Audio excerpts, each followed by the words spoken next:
क्या हुआ जब प्रयागराज महाकुंभ में एक साधु को गंगा स्नान करने से रोका गया। उसके बाद प्रयागराज के गंगा घाट पर जो चमत्कार हुआ उसे देखकर आपके पैरों तले जमीन खिसक जाएगी।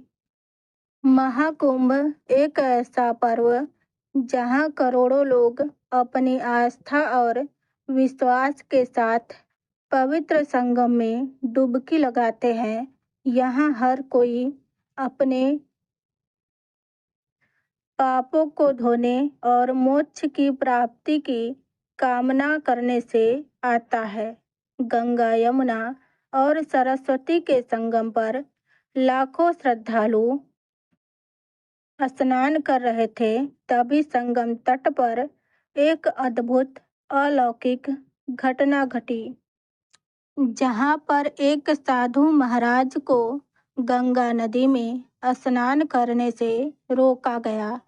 कोई भी महाकुंभ साधुओं के बिना अधूरा है, क्योंकि यह साधु संतों के आगमन और स्नान से ही संपूर्ण माना जाता है। देश भर से साधु महाकुंभ शुरू होने से कई दिनों पहले ही प्रयागराज पहुंच जाते हैं। इस घटना की शुरुआत होती है मध्य प्रदेश के महेश्वर में रहने वाले राधानंद जी महाराज से। राधानंद जी महाराज रोजाना सुबह 4 बजे उठकर ठंडे पानी से स्नान किया करते थे और भिक्षा प्राप्त करने के लिए निकल जाते थे। उन्होंने अपने जीवन काल में सांसारिक सुखों को त्याग कर कई तपस्याएं की थी और कई सिद्धियां हासिल की थी। वे महेश्वर के घाट पर ही निवास करते थे। जब उन्हें प्रयागराज महाकुंभ लगने की खबर मिली तो वे महाकुंभ में जाने के लिए बहुत उत्साहित थे। वे करीब 1 माह पूर्व महाकुंभ में पहुंचना चाहते थे, क्योंकि वे वहीं पर 2 से 3 महीने बिताना चाहते थे। उनका ऐसा कहना था कि महाकुंभ वह पवित्र समय होता है जहाँ पर देवी देवता स्वयं उस स्थान पर मौजूद होते हैं। वहाँ पर तप करना, भगवान का ध्यान कर बहुत ही फलदायी होता है। अगले दिन सुबह राधानंद जी महाराज जब प्रयागराज पहुँचे तो सुबह के 4 बज रहे थे। सुबह 4 बजे उनके स्नान करने का दैनिक नियम था। उन्होंने सोचा, क्यों न आज गंगा नदी के पवित्र जल में स्नान किया जाए, और वे प्रयाग के गंगा घाट पर पहुंच गए। उस स्थान पर गंगा नदी के सफाई का कार्य चल रहा था। राधानंद जी महाराज को यह देखकर बहुत प्रसन्नता हुई।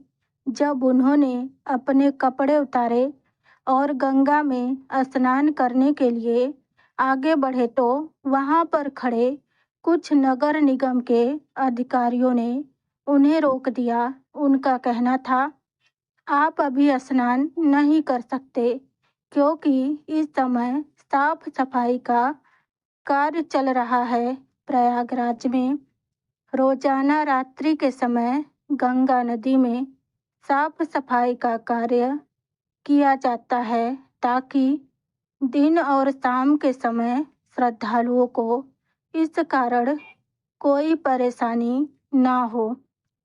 राधानंद जी महाराज ने अधिकारियों को समझाया कि यह उनके स्नान करने का नित्य का समय है और आज अगर मैं प्रयाग पहुंचा हूं तो गंगा नदी में ही स्नान करूंगा, और मेरे एक अकेले के नहाने से न तो तुम्हारी व्यवस्था बिगड़ेगी, ना ही मुझे कोई समस्या होगी। लेकिन वह अधिकारी अचानक से गुस्सा हो गया।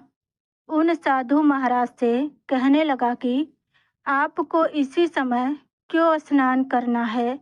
अभी पूरा दिन पड़ा हुआ है। क्या यहाँ पर तुम्हें कोई इंसान नहाता हुआ दिख रहा है? क्या तुम्हारे पास इतनी शक्ति है कि सुबह 4 बजे ठंडे पानी से स्नान कर लोगे? व्यर्थ की बातें मत करो और यहाँ से चले जाओ।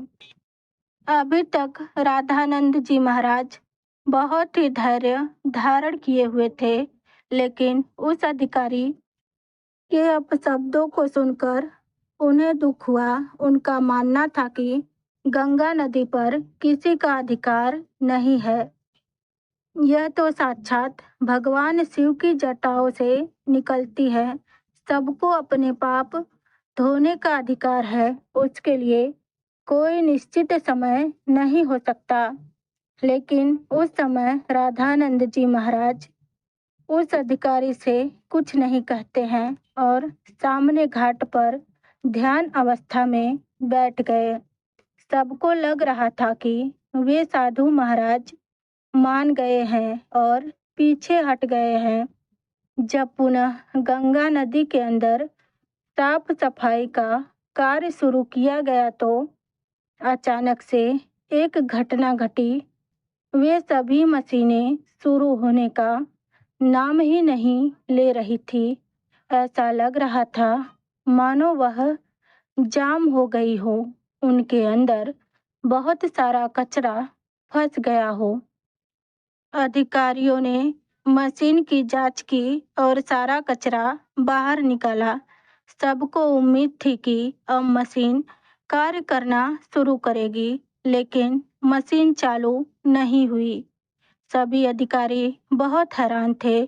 फिर मैकेनिकों को बुलाया गया और सभी ने यही कहा, मशीन एकदम सही है, लेकिन चालू न होने के कारण को किसी को समझ नहीं आ रहा था। राधानंद जी महाराज अभी भी उसी घाट पर ध्यान अवस्था में बैठे हुए थे। तभी अचानक एक मैकेनिक ने राधानंद जी महाराज को देखा और महाराज के चरणों में गिर गया और बाबा उसे आशीर्वाद देने लगे। फिर वह सभी अधिकारियों को बताने लगा कि यह महेश्वर के सिद्ध महाराज हैं। बचपन के समय जब एक बार सांप ने मुझे डस लिया था, तब इन्होंने ही अपने चमत्कार से मेरी जान बचाई थी। तब उस अधिकारियों ने अपने गलती का एहसास किया। वह समझ गए कि यह अपने दैनिक नियम के अनुसार 4 बजे गंगा स्नान करना चाहते थे, तो मुझे इन्हें रोकने का अधिकार नहीं था। मैंने जो इनका अपमान किया और गंगा में स्नान करने से रोक दिया, उसी का परिणाम मशीनों की खराबी के रूप में हम भुगत रहे हैं। अब यही हमारी समस्या का समाधान कर सकते हैं। हमें इनसे माफ़ी मांगनी पड़ेगी। सभी अधिकारी मिलकर राधानंद जी के पास गए और उनकी चरणों में बैठ गए। उनसे हाथ जोड़कर कहा कि हमें इस बात का पता नहीं था कि आप एक दिव्य साधु महात्मा हैं। हमसे बड़ी गलती हो गई। हमें आपको स्नान करने से रोकना नहीं चाहिए था। राधानंद जी महाराज अभी भी बहुत विनम्र थे। उन्होंने उन अधिकारियों से कहा, यह जरूरी नहीं है कि कोई साधु संत चमत्कारी हो तभी उसे गंगा में स्नान करने की अनुमति दी जाए। गंगा नदी के ऊपर साधु संतों का सबसे पहला अधिकार है। सभी अधिकारियों ने उनसे हाथ जोड़कर कहा, अब आप गंगा में स्नान कीजिए।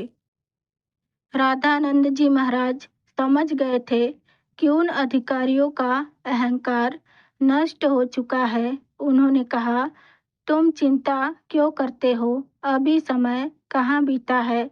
जरा अपने घड़ी में समय तो देखो। जब सभी ने अपने घड़ी में देखा तो उनके आश्चर्य की सीमा न रही। सुबह के 4 ही बज रहे थे। किसी को समझ नहीं आ रहा था आखिर इतना बड़ा चमत्कार कैसे हुआ। आखिर राधानंद महाराज ने चमत्कार से समय को कैसे पलट दिया। इतना बड़ा चमत्कार देखकर सभी अधिकारी उनके चरणों में गिर गए और बाबा की जय जयकार करने लगे। जिसके बाद वे सुबह 4 बजे अपने नित्य कर्म के अनुसार गंगा नदी में स्नान करने पहुँचे और इधर मशीन फिर से काम करना शुरू कर दिया। सारी मशीनें एक साथ चालू हो गई, जिससे यह प्रमाणित हो गया कि यह मशीन केवल रामानंद जी महाराज के इशारे का इंतजार कर रही थी। यह बहुत बड़ा चमत्कार था जो हाल ही में प्रयागराज महाकुंभ में हुआ। दोस्तों, यह भूमि साधु संतों की है।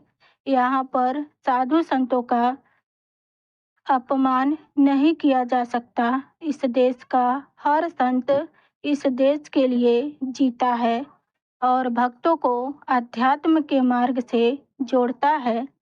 तभी तो कहा गया है कि भारत ऋषि मुनियों की तपोभूमि है। राधे राधे।